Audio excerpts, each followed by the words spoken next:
I am the Father. Just to get the Cowboys 2 good games to hopefully understand that they need to go receiver and go high with this next pick. Yeah, yeah. That's really what this is gonna be about. All right. You're looking live at Generation to Generation. Oh, I'm sorry, Generation to Father and Son Cowboys and Sports Talks, formerly Generation to Generation Cowboys and Sports Talks. And we live with Lookout KC, my Uncle Squeak, and join my dad, Cowboy Joe. And we coming to y'all on this Sunday before training camp start. Training camp start tomorrow, so it's about to get live, and we got a few things that we just got a few things that we gonna talk about today. I told him I wanted to know, I really wanted to know what they thought the Cowboys needed to do to be successful, or like 3 things that the Cowboys would need to do this season, and with those 3 things, what kind of success will it bring? So if they were to win a Super Bowl this year, what 3 things would need to happen? And it could be, 3 things on offense, 3 things on defense, or it could be anything. What do you think needs to happen in order for them to win a championship this year? And so, y'all want to say what's up to the people before we dive into that? What's up to the people? So what's up to the people? Appreciate you guys joining our show on a Sunday night. So we have made it. We are here at training camp. It's starting tomorrow. We are out of the slow down, the dead season. So we made it through. So now we finna hit it heavy and hit it hard. So wanted to just talk about a couple of things, news items. So did you guys see the story about Jadon Blue? And I want to talk about that and kind of get you guys input on that. So you know, he was a player that, we did hundreds of mock drafts and we took him depending on the way the draft fell, we took him in the fifth, sixth round. Sometimes we took him in the seventh round, but we took other backs in the second and third. I think we had a couple of drafts where we took a back in the first round. So we never thought of him as a starting running back. And then there's this thing that's going around, and Jules, you might speak to this. There's supposedly content creators who are saying that he was going to be the next Tony Dorsett. I never saw anybody that I follow saying that, but the guy that put out that story, I think it was a hit job, and it was kind of a get off my lawn type story. And so, what did you guys think about that when you heard that? I'll let you talk about that, Uncle Squeak. Go ahead. Oh, tell them it's loud in the Uh, background too. It's loud in the background. We can hear Khalil now. the one story I did hear about Jaden Blue this week was some reports out that he was missing meetings or showing up late, and he was also reports about him being lazy. But the I did have the he does remind me of Dorsett, his running style. So I think that's a good comparison to have with Jaden Blue.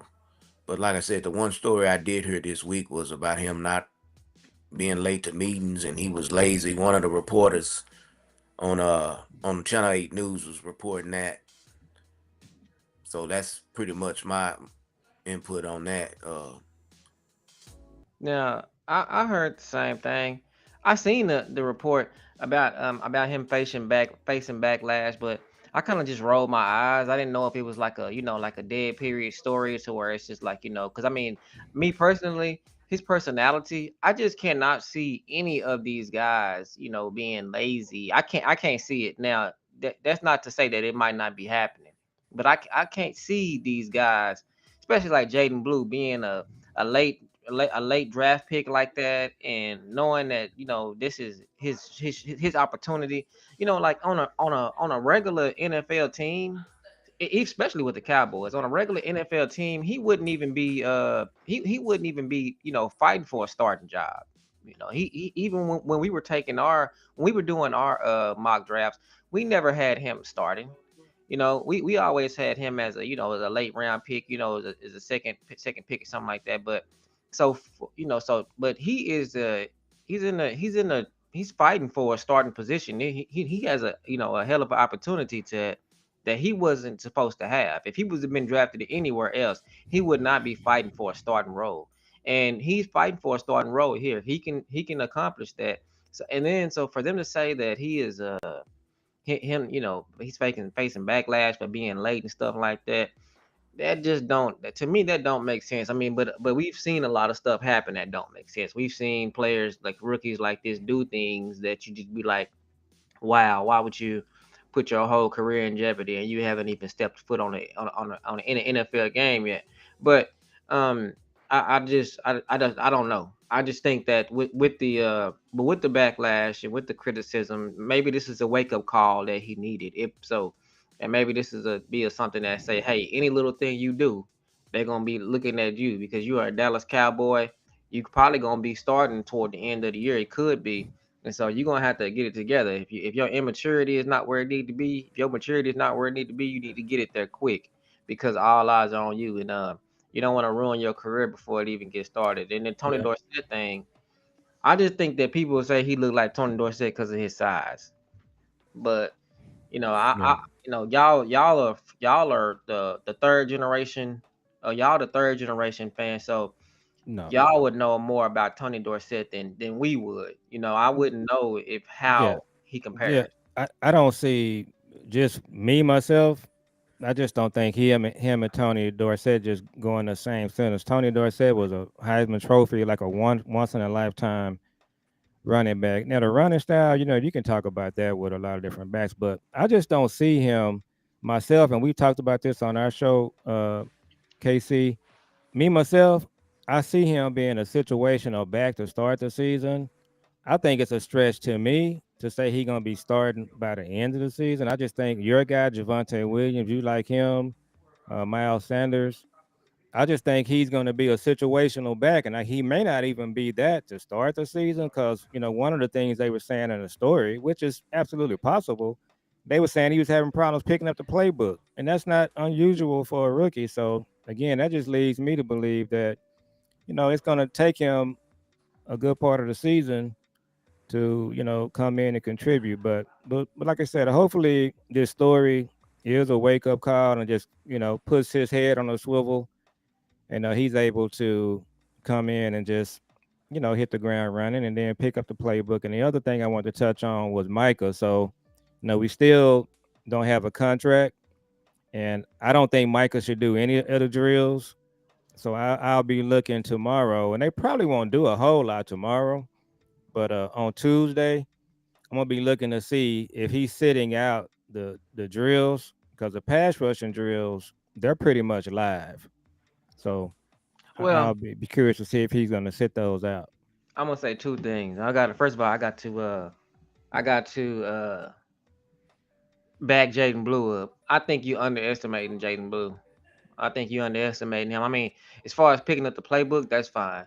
But like I said, I feel like now we don't see a lot of players running 4.3s and 4.29s and stuff like that. That don't happen often. We don't see that a lot. And so with our offensive line being as a dominant of a force as I think it's going to be this year, it's not going to surprise me if Jaden Blue maybe once or twice a game, break one for 40, break one for 50, break one for, whatever, because he's that type of player. It's not gonna be surprising to me if early on in the season we see him catch a ball out the backfield on the screen and take it to the house. That's not gonna surprise me, and it's not gonna surprise me if he's doing starting running back things. Now, like I said, the NFL, see, the way you're explaining him is like, oh, I don't think he's gonna be a starting running back. You're explaining him as if he's a bell cow running back, or like if there should be a bell cow running back in this league. And I don't think that it should. I don't think that, like, for instance, even if we would have got drafted Caleb Johnson in the second round, I think that him and Blue should be splitting carries anyway. I don't think that there should be Mm. a back that is just 100%. This is my running back. I feel like you want to use your running backs in situations. Now, if you want to call that running back by committee, you can call that running back by committee because and like in my opinion, there should be some games where the first running play should be Jaden Blue. The first one on first and 10, the first running play should be Jaden Blue. And then there should Mm, be other games where the first running play is Javonte Williams, depending on what the play is. There should be other games where the first running play to whoever it is, it should be Phil Maffa. There mm, should be situations where this situation calls for this running back to start today or this mm. running back to play on this down. If it's 3rd and 1, Jaden Blue shouldn't be in and Javonte Williams shouldn't be in. Phil So Maffa should be in. let's get KC's opinion on this. So we disagree on this one. That's the good thing about our show. We don't, Yeah, even though we're father and son. So my thing is this: what if you had Tony Dorsett? What if your running back was Emmitt Smith? What if your running back was Derrick Henry? What if it was Saquon? My running back is Saquon. Everybody else is just filling in. What do you think, KC? I was hoping he could come in and make an immediate impact running the football. I mean, they drafted this guy, and like you say, his speed is real real good for his 40 time. So I was thinking he could just come in and make an immediate impact by them giving him the ball, like you say, on screens, getting him in open field where he can, really do some Hmm. damage. But and that all gonna depend too on the offensive line, how much of the offensive line gonna gel. And that's gonna be a big thing in training camp, getting these guys on the same page for us the blocking schemes, getting these running backs uh running the ball. That's why I say too the preseasons is very important for the line and the running backs. I think this year, and that's why I say these guys really gonna have to play these preseason games, Hmm. including the starters. They need to play. The deal with Michael Parsons, here we are again with this contract stuff, and we got this black cloud, you know, starting camp with Michael Parsons' contract, another distraction to me, and the, the focus need to be on the team. You got a new head coach, new coaching staff, so I really feel that this contract situation needs to be done, as soon as possible, because I really do think Shotty needs to have control of the team, and this is another reason for Jerry and Steven to be put out in front, where all the attention is on them instead of the head coach, the new coaches trying to get these guys ready to play, get ready for the season. Yeah, and I agree with that. So I want now I want to piggyback on that last. This last thing I'm gonna say about about the running back situation before, and I'm gonna talk about Micah. But you gotta remember when Derrick Henry came into the league, he wasn't the starting running back. He split carries, and that's why he's still in his prime right now because he wasn't the lead back. And neither was Saquon. When he came into the league his first year, he wasn't the feature back. He was splitting carries with like two or three other backs, and he got hurt. So the prime thing is it's just like Zeke. Now Zeke is the back that came in and he was the bell cow and he's retired now because of that. And we didn't win either because of it either. So it's that's the reason why there should be more than one running back that can do whatever. But my thing is with Micah, I think Micah has done a great job at at doing exactly what you just said, at making this not about him. He's just like coming in saying things like, I'm not worried about the contract. The money gonna be there. I'm coming to camp as if I had a contract. I'm not really concerned about this. His matter of fact, to his exact words were along the lines of, I have to gel with these new guys. I have to be there. I have to be a leader. This is the year that I want to be a leader, that I want to make my stand as a leader of this defense, as a leader of this team. And so I'm going to be there. And it's not going to be about me. It's not going to be about me holding out, because look what happened with CD last year. CD was holding out and, but the business is a business, but CD started off slow and it was because of that. And, so he's made it clear that he's going to be there regardless of this contract situation. And, we've been talking about this contract situation because, Cowboy fans, I do want to say this. Now, the Cowboys, they have problems managing the cap. This is well known. Not only do they have problems managing the cap, but they also have problems on the timeline of when they pay players. They have a problem with structuring contracts. They have a problem with paying the wrong people and letting others go and not paying the right people.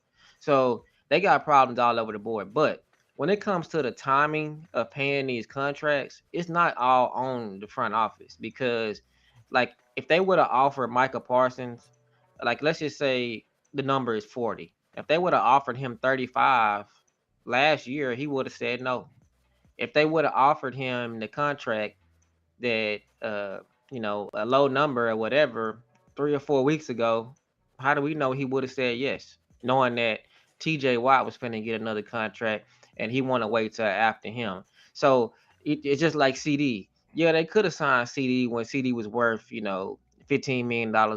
When the highest paid was $15 million, but CD would have said no. As a matter of fact, he did. He said no. Why would I do that? Why would I sign early when I could just wait another year and I can get $5-10 million more APY? I might as well wait. And so then on top of that, like Dak, they could have signed Dak when he was 30, but Dak was like, nah, y'all ain't no. I'd rather just wait another year, bet on myself, and put the pressure on y'all because if I have a good year, y'all gonna have to give me 5 more million. And so that's what happened. And then it's just like with the last time, he bet on himself and he won twice. And so then the last time it happened again. He like, my contract is up. I can take a pay cut, or I can hit y'all for 60. I'm gonna bet on myself. And then what happens? He bets on himself. He has an all pro year. He almost makes MVP. Now y'all gotta pay him 60. So it's not always the Cowboys. It's the players too. But like I said, other teams don't have this problem. So it's not just the Cowboys and it's not just the players. It's something that we missing because all teams don't have this problem. TJ Watt got signed. Ain't nobody talking about TJ Watt waiting Mm, or holding out or nothing like that. Everybody's just talking about Micah. So I mm, don't understand that. Miles Garrett got paid last year and he was the highest paid. Nobody said nothing. Nobody was caring about it or nothing. But like now it's Micah's turn and everybody was like, oh my God, you know. So KC, what do you think about that? Uh, like you say, it's Jerry and Steven that's doing this. They want the attention. They can get this deal done today. Should have got it done last week or last month, but they carrying this all the way into the season, so the contention can be on them instead of the team. That's why I just say how I really do feel like Jerry and Steven, they got all these distractions, but they need to all the attention needs to be on the team and Shoddy, having the presence in the room and on the practice field and on the, when they play their games. But this is Jerry and Steven. That's just Mhm. my point on it. Get the deal done. Get this guy. He's at camp, but it just feels like Jerry and Steven are just making this more than what it needs to be. Yeah, they they Yeah, they've been the constant for the last 30 years, and that Yeah. that we can point at. You know, I think it's a little And bit if of and both. if I'm shoddy, I'd be like, hey, if they like when they had their show when Jerry has his speech or whatever. State of the If I'm Union. shoddy, I'll be saying like, hey man, Jerry and Steven need to get this done quickly, and get this guy in camp. I know he ain't gonna say that, but I'm just Mm-mm. saying, you know, we need to be getting ready to play Philly, so get this deal done. And that to me, that said that'll say something about Shotty, that he wants to have control of the team. He want all his players there and getting ready to play. because to your point, I'm gonna let you go, Daddy. But to your point, it's just like, how if I had to break it down on percentage wise, how much percentage of media coverage and talk is gonna be about Micah's contract during camp? Probably about what, 25%. And that's not even, and that's a bunch of nothing. That's a big nothing burger because he's gonna be signed probably before the season. So we're gonna be talking about that for nothing. So it's just like, it's just unwanted attention for no reason. No. So I think it's a little bit of both. I think in some cases, it is the agents that are driving the process. Boss Cowboy, shout out to him. He talked about that several months back. But I Yeah. think the thing that's it never goes away. Steven and Jerry, it comes back to that they just they just have a way of doing business. They have cost themselves money. They always end up paying. They're gonna pay every time. And when you think about it, just say to yourself, if you know you're costing yourself millions of dollars, would you do that for clicks? I'm not really sure it all adds up. The millions and millions of dollars that they're spending by not getting these deals done earlier. At the end of the day, look, it's their team. It's their ball club. So, but they end up paying these guys every time. They're going to pay Micah. So, the only question at this point now is, when are you going to pay him? Because he is going to be the highest paid. He's going to get the highest signing bonus ever given. And so now it's just all about, are you going to get it done to where he can go in? And then when you saw what Oh, happened with lost. CD last year, he didn't get in on time. So, it's going to make a difference if Michael can come in and participate fully or just kind of be not all the way there because his contract isn't done. You went back. You kind of you. I mean, you back on Keith. You went off and you came right back. But Well, we can I hear you. agree. Yeah, we can hear you. I agree. I agree with you 100% on that. And but another thing I want to talk about when it comes to that is we need to figure out. We need to talk about content creators. Need to talk about the fact that when when they do these, can you hear us now? He said he can't hear us. Can you hear us? So okay, so we gonna get that figured out. We need to talk about when content creators need to talk about when they do pay these contracts, how make sure that it doesn't prevent anyone else from being signed because Steven likes to do that. They like to say that. They like to say, okay, well, it's only this amount of the pie to go around, or because we signed this guy, we can't sign this guy, or we signed this guy, so now we can't utilize free agency, or we Yep. did this, so we can't do that. That's a problem. That's a problem that needs to be addressed. Not only That's not the agents that's driving that. no, that's what I'm saying. That's not the problem that the agents are having, or the cat, or the Because players. because Harry Roseman is showing you can do all of the above. Can you hear us now, KC? Let me see. So I'm wondering if the same thing came up that it happened the last time. Yeah. So yeah, you just keep talking while I work on that. So Do the three things that do the three things that you think need to happen in order for the Cowboys to win. so the first two is obvious. So the first one is stopping the run, and for me, the second one is running the football. They haven't really done just a terrific job consistently with both of those. And then the third thing is coaching. You got to have a coach, and you got to have a coach that makes a difference. And what's hurt them really, we talk about this 30-year drought. It's the coaching, it's not being able to stop the run, and it's being able to run the football. I've seen some terrific stats over the last few years that basically say, in the playoffs, we haven't done a good job running the football. We haven't done a good job stopping the run. Can you hear us And now? well, I don't think he can. Okay. He ain't got, All does he right. have his headset on? He does. Okay. I figured it out. But keep talking. Go ahead. So yeah, we haven't done a good job running the football, stopping the run, and then the coaching has mattered. When we played the 49ers in that first in the 20, I believe it's the 22 season, maybe it may have been the 21 at home when we lost to them. What I call the boombox game. Our coaching in that game, it wasn't good. Kellen wasn't good. You know, um, Defense played okay. They played good enough for us to stay in the game, but we had issues in that game running the football. I just cannot remember Zeke just having an impact on the game, and that was at a time when Zeke was still capable. I think he may have had one of the knee injuries going on, but the thing about that game is they didn't play Pollard. So and then Kellen was not good, and then the year after that we played at San Fran. I thought. Uh, again, Kellen was an impact. We couldn't run the ball. We didn't do a good job of stopping the run. So that's been our issue for the most part. Um, the last several years. And shout out to Lou. Lou has talked about this. Henny's talked about it. Shout out to Henny. So it's a pretty common theme that we haven't been able to stop the run the football, and coaching. So those are my three things. So So is he your is he three. back with us or he's gone? Nah, he about to hop back on. We trying to figure it out. So you said that your top three things is coaching, running the football, and stopping the run. Yep. So really, the run game and the coaching and situational coaching, and then the run game. Mm-hmm. So what were So yours?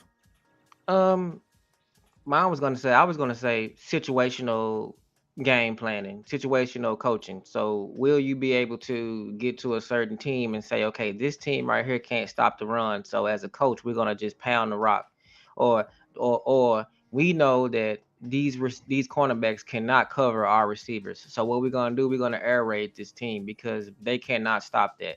I want to see the Cowboys get to something in their playbook or in their bag to where the other team can't stop it. Other teams can't stop it, and there's nothing that anyone can do about it because I've noticed that with those championship teams, they always have something that they can do that other teams cannot stop. I can Like tell you the first two is running and stopping the run. I've been watching those '90s games. yeah. What's just leaping off the screen?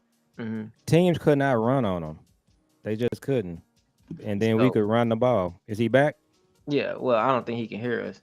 Let me see. Now let me tell him go on the settings. But so yeah, you're gonna have to talk and fill up space while we working on this. So I did a lot of rewatching the '90s playoff teams during the dead period, and it just wasn't possible to run the ball against the team. I mean, they just shut the run down. It was just amazing to watch. And then, of course, Emmett was like a machine. They could just run when they wanted to run. Also, there were some times when and Michael Irvin would talk about it. Emmett would too, where North Turner would go into a game and he would just tell Emmett, because of the matchup, the first part of this game, we're going to throw the ball, and then vice versa. So you do have to tailor your game plan to whoever you're playing.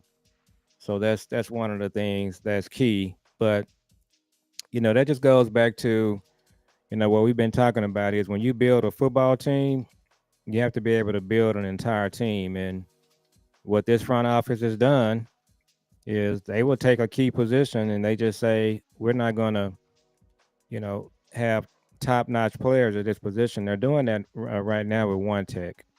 Kind of doing it with the running back room as well. They just made a decision that, they didn't really, in the last three drafts, needed to take a running back. And right now we see the same thing happening with one tech. So um, one of the content creators, the name escapes me at the moment, he mentioned, oh, it was actually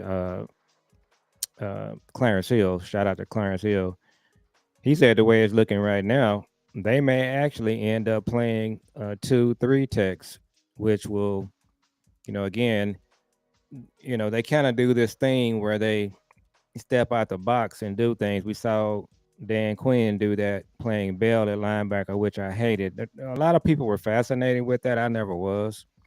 I knew at some point when you're playing a safety at linebacker, you're going to get smoked. And that's exactly what happened. So if they're not careful, if they don't get this one tech addressed, you're going to see teams just gashing us, and it's going to start on September 4th. Um, and I was tweeting with Star gave a shout out to Star, and I was just telling her that yeah, September 4th, we You know. you muted my mic. I can hear you now. Can you hear us? I can't hear y'all. We can hear you. So maybe y'all halfway there. Yeah. You can't hear us? No. Okay. I can hear Well. you, Jules, but your audio is kind of like you're in a tunnel. Yeah, it done this last time. Keith, I can hear you. I don't know why it does it. Okay, well, we'll figure it out. We'll figure it out. Okay. All right.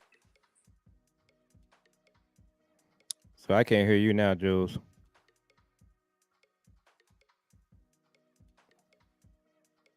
But you can't hear me because my microphone is muted. Oh, okay. I can hear So you now.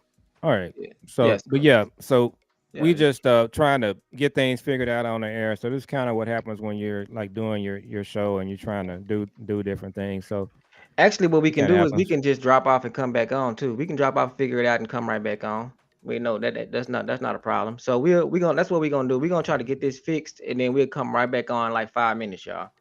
Okay, do that. All I right. mean, I'm just chilling. Yeah, me too.